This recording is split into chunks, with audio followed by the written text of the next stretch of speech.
This area, just to give you a little map of what this area consists of, it consists all the way down to Farmington Hills, where I happen to live. I live at 13 Mile in Farmington, in a street called Bonnedale. And yes, you can look me up. I'm in the Yellow Pages, and my home phone number is listed. So it goes all the way down to Farmington Hills, West Bloomfield. It's got Kego, Sylvan, Orchard Lake, then Waterford. And from Waterford, you've got Orient Township, not Lake Orient, but just Orient Township. You've got Oakland Township, Rochester Hills, Auburn Hills, Pontiac, and then down to Troy. You've got Bloomfield Township, Bloomfield Hills, Birmingham, and then Royal Oak, Clawson, Berkeley, Beverly Hills, Bingham Farms, and Franklin. And that concludes the entire district. I committed that to memory. And this is the area that I actually grew up in. And believe it or not, when the state does redistricting every 10 years, when they do the census, they divvy out all the people in the state of Michigan amongst how many seats we have in Congress. This time we happen to have 15 congressional seats. So out of the 15 congressional seats, the Michigan population had an odd number, or an even number, excuse me. So the first district of the state of Michigan got one extra person. The first district is the notoriety of the first district is that was the home of Art Stupak, many of you know. And the first district was the UP and part of the coast along Alpena. And every other congressional district was given 662,563 people. And out of that 662,563 people, about a third of them, maybe sometimes close to about 45% of them, actually are eligible or will vote in an election. So in this gubernatorial election, we're looking at 280,000 people. So each one of you in this room today, represents about 3,000, I think 3,000. How many people do we have? About 80 people? Boy, now I'm getting into math, which is not my strong suit. But each one of you represents a portion of the district. And we decided to have town halls throughout the entire district. We're having town halls in Rochester Hills, in Oakland, in Orient, in Waterford, in Farmington Hills, West Bloomfield, Birmingham, Bloomfield, Royal Oak, all over the district. And today, we decided to start the town hall series in Auburn Hills and invite the greater Auburn Hills community to come in here and ask any questions. And before we get really started, and I tell you why I got into this congressional race and introduce a couple of folks, I wanted to let you know that there are no ground rules for today. Because I'm sure today in the audience, there's probably a spy from my opponent, and that's fine. That is absolutely fine. As opposed to many of my opponents' town hall meetings or what have you, they kind of close it and kind of control it. I believe that the only control that should be here is you controlling me, because I'm asking for the honor to represent you in Washington. So if that's not the way we start, then I'm wrong. And with that being said, let me start off by also saying this, that there are no questions that are sacred cows. Whatever you want to ask me publicly, ask me publicly.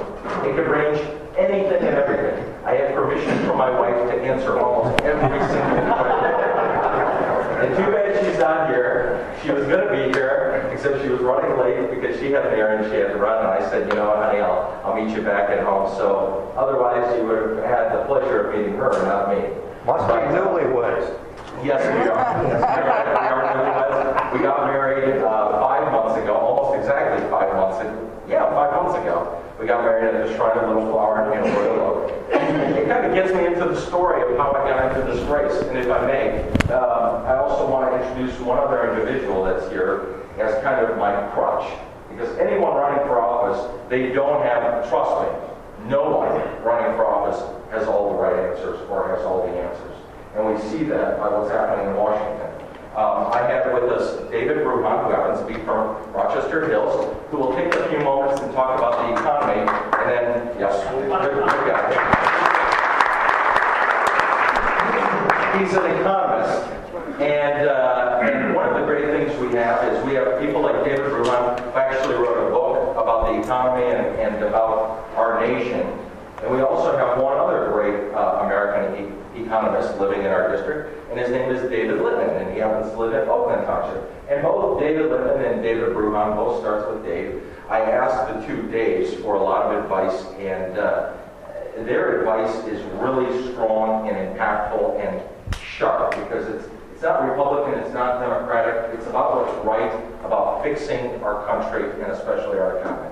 So that's why I sometimes seek out experts here, and David's here. So let me just, before I introduce David, to say a few words as well, and then we'll go into the most important part of this evening, and that is your questions and your comments and any of your insults. And that's the important thing. So we're taking questions, comments, and insults tonight. So whatever you want to say, it's open mic night here in Auburn Hills. But before we start that, I wanted to tell you how I got here. As many of you know, about 4 weeks ago, we won the Republican primary to represent the Republican Party on the ticket for U.S. Congress against the incumbent. And the incumbent's only been there 2 years. And I too long. There's a story behind that, but I'll tell you that one later. Ask me how I feel about tournaments, and I'll tell you a story. But what happened was, and I'm very proud of the fact that we won by the largest margin of any major race in the state of Michigan. And how did we do that? We did that by going to the people, exactly the way we're doing it right now. Because you're my boss. That's why our website is not Rocky for Congress, it's Rocky Works for Us. Because I strongly, my wife and I, we pray every night together and we talk about this very much. She is my solid rock. She's my foundation, and she keeps me focused on why I'm running and who we are as individuals. So that when you go to Washington, you don't start bending and waving the way that the party leadership wants you to bend, but you actually do some very important things. One is abide by the Constitution, represent the district you work for, and listen to the people you work for. And that is what's so vitally important in our democracy. Because I will start off by telling you this, that I am just as frustrated, and I hope I don't offend any of you, but let's be blunt about this. I'm just as frustrated with what the Republicans have done as I am with the Democrats. And it's really easy for politicians, especially incumbents right now, to say that. But I've got a story that backs it up. Because exactly 50 weeks ago, this past Saturday, I came home. I came home from serving a year overseas in the global war on terror. And let me tell you,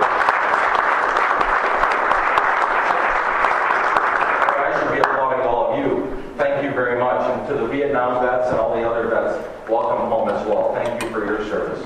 And thank you for applauding, sir. But my heart and my service goes to my country. Let me tell you why. At age 17, I enlisted.